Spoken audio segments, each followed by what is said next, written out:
Hi, it's Dianne Allen, and I'm here today to talk about addiction.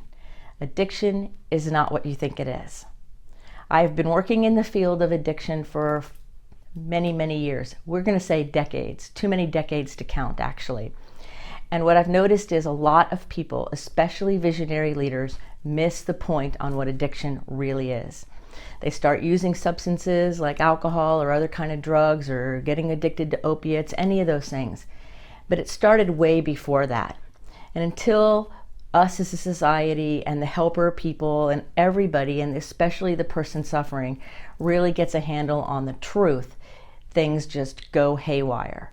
Because just stopping using whatever the substance is the ticket to the movie. It is not the movie. In fact, it's just barely the first step. So when somebody's going around saying, oh, I'm this, I'm that, I haven't used in this long, that's great. But there's more to it than that. There's more to it than the last thing somebody used. So I want to talk about how it builds so that you as a visionary leader or anyone listening really understands there's much more going on with addiction than this popular culture even talks about. So the first thing to understand is that addiction is the effect of a spent cause, meaning things are going on way before the person picks up. In fact, for most people that I've treated over the last several decades, they will say that they were having a lot of pain emotionally usually, and they found that drug, they got drunk that night, or they did that cocaine, or they did that heroin, and they got relief. Relief from the pain that was either emotional or existential, and then they went searching after that relief. So clearly something was going on before they picked up that first thing. And even the people who say, well, I didn't have that problem. I went out and I was just having fun. In fact, I have a client right now who's really struggling with, I'm just having fun, but yet I'm damaging my relationships with my family, I'm hurting my health, and I'm destroying my business. So is it really fun? No, it's a lie we tell ourselves. So the person who's suffering in this way, I call it suffering even if they don't, they didn't start there. The problem didn't start there. The problem started quite some time before, because people, human beings, mammals, we do certain things to moderate pain in our being in order to help us keep going. Otherwise, no woman would have more than one child, right? That's a really painful experience. But why do people have 2 and 3 and 4 and 5 kids? Because over time, our brain changes the memory. Our brain alters the amount of pain. And so pretty soon, that pain level seems normal, when it isn't really normal, because you're not in that much pain your whole life. So imagine being a young person, a child, an infant even, and you're living in a dysregulated environment, meaning it's maybe a little chaotic, or parents have a lot of emotions up and down, or things are confusing, and you're trying to make your way through the world, right? So the first thing you do when you're little to try to help yourself deal with the pain of trying to figure out the world is hold your breath. I remember when I was a little kid, my brother even used to, because he was really hyper, he would go, I'm going to hold my breath till I die. And he would squinch and he would go to hold his breath. And of course, he didn't die. And all the adults would kind of giggle that was goofy. But what he was really doing was he was screaming out for help, that he was in so much emotional pain. And he had all these things going on that he was trying to get help for. He was trying to get somebody to understand him. And his only way to handle it when no one was understanding him was to do what? Check out. Now, that is a really big, long conversation. But the point being that we hold our breath in the beginning to learn how to moderate pain. We're told that when we get vaccinations or shots or any kind of painful procedure, hold your breath because it will moderate the pain. That's how our human physiology works. So I can tell when I'm working with somebody, or even when I'm not, if they're breathing from the top of their chest up here, or they're holding their breath a lot, that tells me that on a cellular level, often not conscious, that person has a lot of pain that their system is systemically moderating. Whether it's known to them or unknown to them, conscious or unconscious, the biology of that being has pain it's dealing with. So now you're growing up a little bit and things are still dysregulated and chaotic, which as most people have that kind of life. Then what happens? We start playing around with our food. food is the next real big addiction, which is why eating disorders have way more issues and struggles sometimes than substance abuse disorders because of how core it is. Like, we need food just one step less than we need air. So if somebody's addicted to a food and they learn how to use food to moderate their pain, then that is also taking care of it. So breathing didn't work. Now we're going to try food. That's when the 3-year-old or the 4-year-old throws their food across the room or won't eat a certain thing. And then you see it later on in adults where, especially women, will starve themselves, anorexia, right? Or they'll get anorexia or bulimia or just compulsive overeating. So when I sit with somebody and I have a meal with them and they're shoveling in their food, that tells me that there's some kind of pain in there. There's a hole in there somewhere that they're trying to fill up. Sometimes they'll say, well, we didn't get enough food when we were growing up. There were a ton of kids. If you didn't eat fast, you were done. Well, that's a pain level. Because my definition of pain is this: separation from our source. So all pain is separation from our source. It's not judging another person. It's not judging the person experiencing it. It's not about that.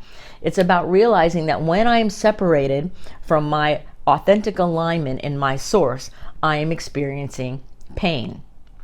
Now, the word healing means I'm rejoined with my source, with my way, with my alignment. So I can tell in myself if my pain level is high, like I'm feeling emotionally sensitive, or I've just done a really intense session with somebody and my emotions are high with them, I can tell. I can say, ooh, I want to eat this, or I want to have that comfort food, or I notice I might want to eat a little faster. So because I'm skilled at this, I'll sit back and take a few breaths and let my system relax, and then I will eat so that I don't feed the compulsion to medicate pain, mine or someone else's, because I'm an empath, with food. So that's the second thing. So first a person's holding their breath, then they start using food. So this is a really big deal, because if somebody's abusing food in any way, and compulsive overeating is that, and we can see it in this culture everywhere, that means that person is dealing with pain existentially, emotionally, mentally, physically, whether they're aware of it or not, because sometimes it's intergenerational, or whether they admit it or not. And if you also look at that person, they're hardly breathing. They're just breathing enough out of the top of their chest to sustain life. Crazy, huh? But that's the way it is. I watch it all the time. So now our child's growing up and we're a little older. We're usually in the adolescent stage by the time we figure this out. And the next thing we do that we become addicted to, if you will, that sets us up to be an addict later, is we control our environment using our sexuality. And that's a very interesting thing. It's not about sleeping around. I'm not talking about all that. I'm talking about using how I am as a woman or a man, and using that in order to kind of control my environment and take care of things. So sometimes you'll see guys, I'm only 4'11", so I have men sometimes who'll come up and they'll go to shake my hand and they'll try to crush my hand. Well, I'm really strong, so it's hard to crush me, but they'll try it. That's using the sexuality of being male to try to control or intimidate somebody else, consciously or unconsciously. That means that person has some kind of pain about who they are as a man or a woman. So if you're a woman and you secretly don't like being female, and there's a lot of women who don't, then you're going to do things to kind of medicate that pain that will set you up to create even more addiction, because you're already not breathing very well. You're probably doing something weird with your food, even not letting it touch or only eating certain things, a lot of control around food. And then you control it with sexuality. So promiscuity does it. People who dress like, either older women who dress like they're teenagers, or the other way around, people who wear really big saggy clothes so that nobody can see what they really look like. There's all kinds of ways people can use their sexuality to medicate pain.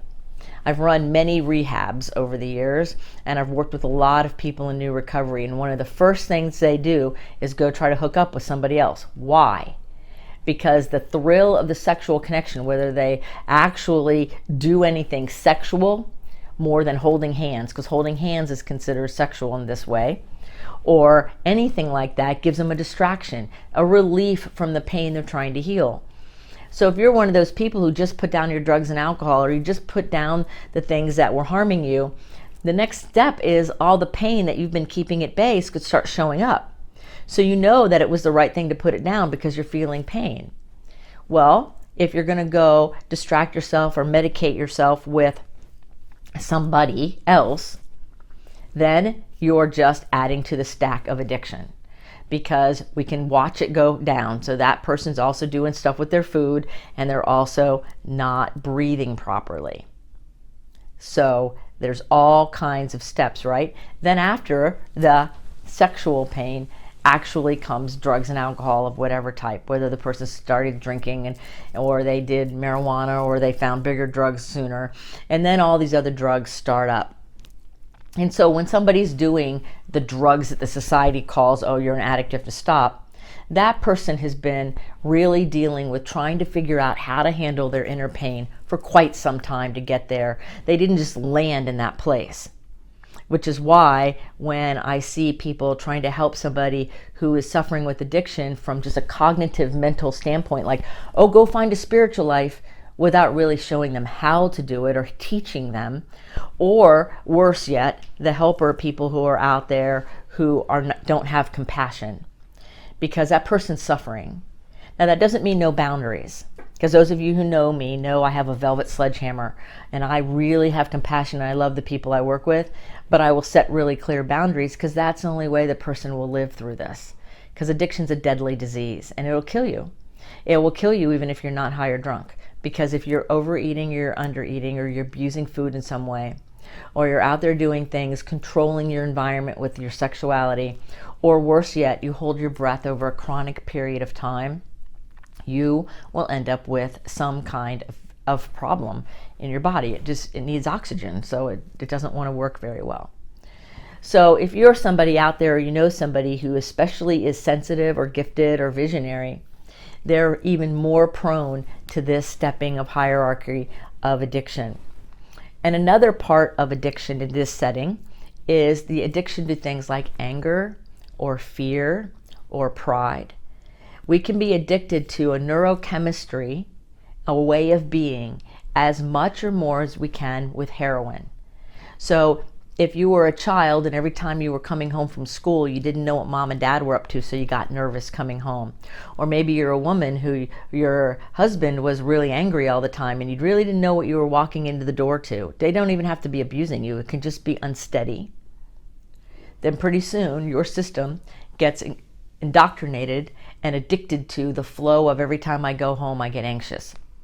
It gets anchored in there. And it becomes an addictive pattern for the chemistry.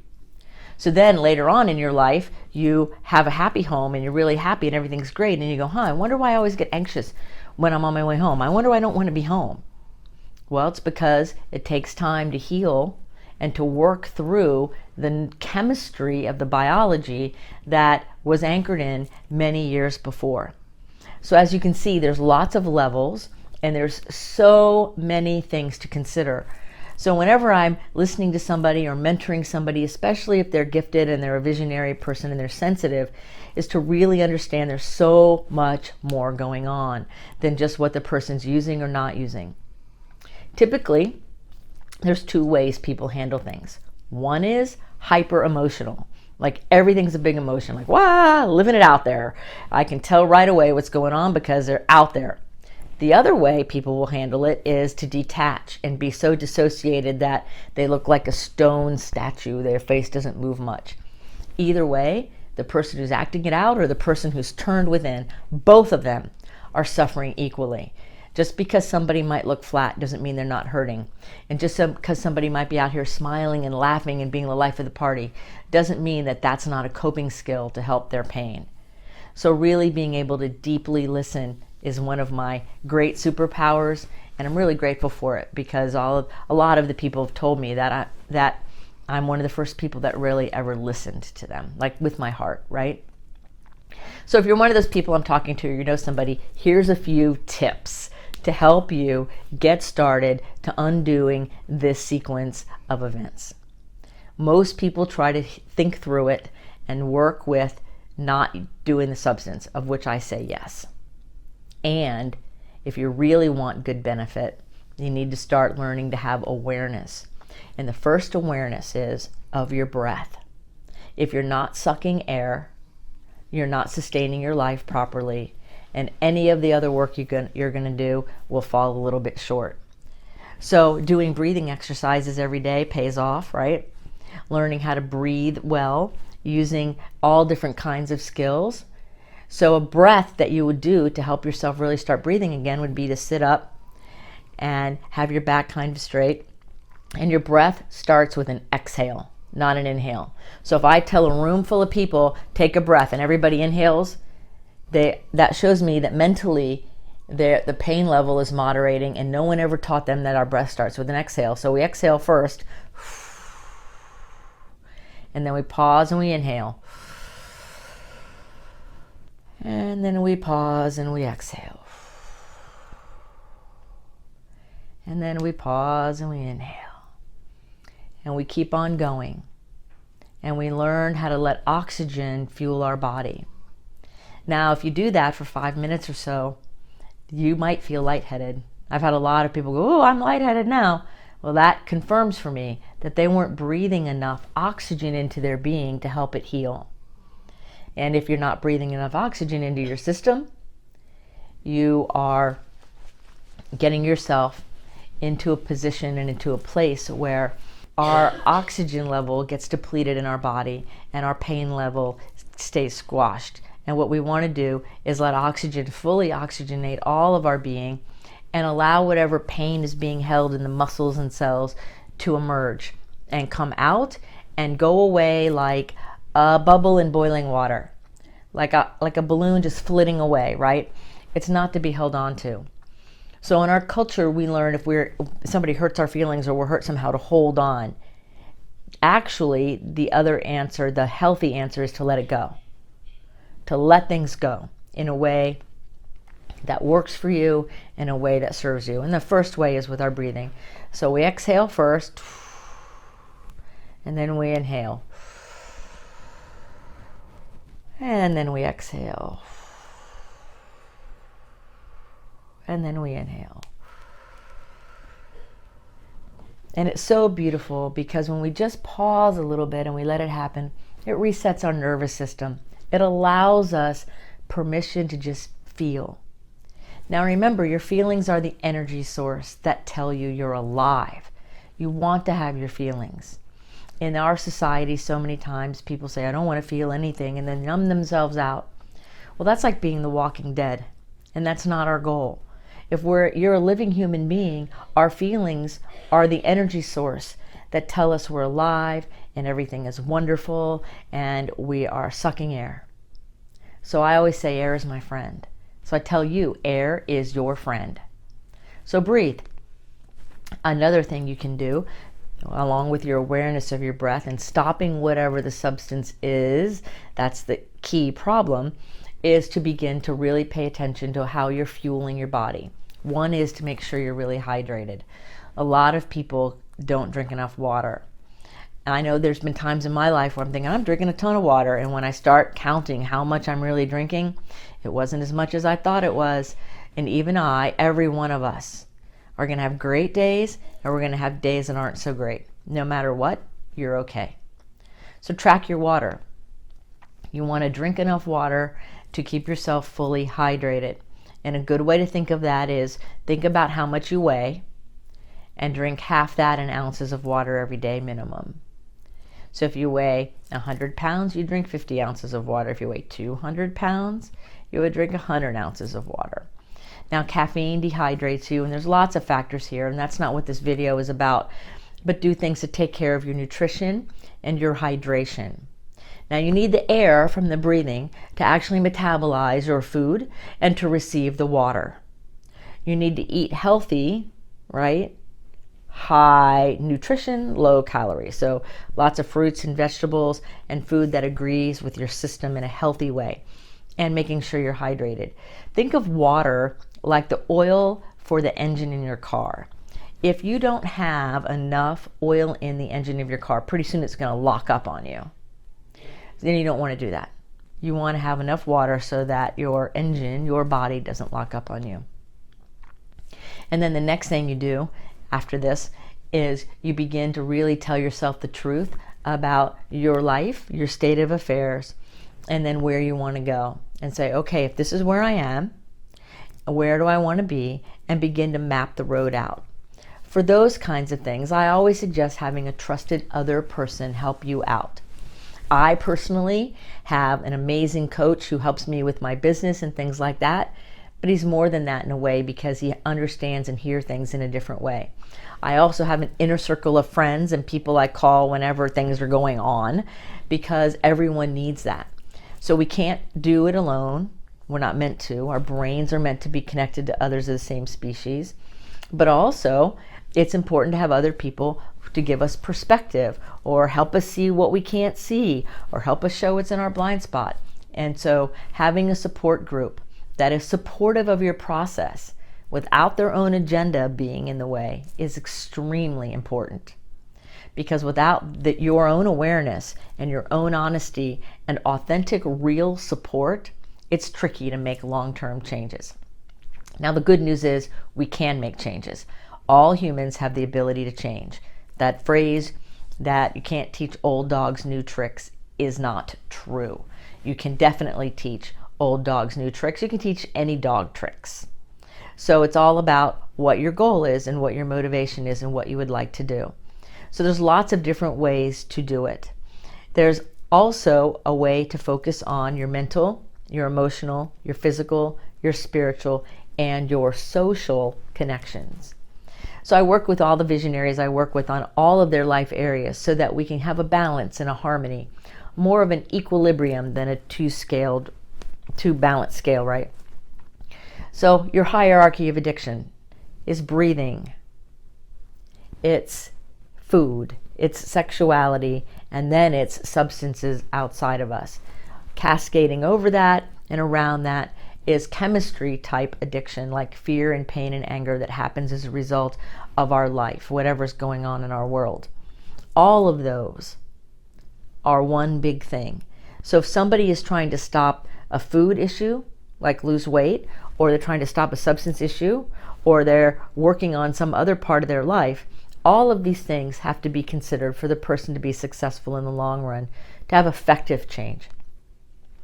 And the people I work with, I love to help them see the bigger picture so that they understand there's much more going on than what's on the surface or what meets the eyes. It makes much more sense this way. So have awareness, tell the truth, access unconditional support that will also have healthy boundaries to help show you the way. That's what I do with my people that I work with, and I love doing it because to see people smile for the first time after they've been confused or in pain brings me the greatest joy of all. So we have our breathing and our food and our sexuality and all of the substances overarching with whatever our chemistry is doing, our brain chemistry of fear or pain or anger. So the solutions go from having awareness to then telling yourself the truth, and then also seeking the right and perfect support, whether it's a mentor or a therapist or people in a 12-step program or somebody who can honestly support you with healthy boundaries without their own personal agenda getting in the way. Because if you have support where the person has an agenda, it's not really support. You want to find somebody who can really help guide you and support you in making the changes that you say you want to make. Because it's not easy. It's not easy at all. There's a lot of unconscious resistance that we all have to change. And hear me when I say unconscious. No one's doing it on purpose. So until the next time, be well. Thank you for watching. I hope this episode really touched your heart. Be sure to subscribe to this channel, share it with your friends, and ring that bell so you too will know the next time I post another video. And in the meantime, be well.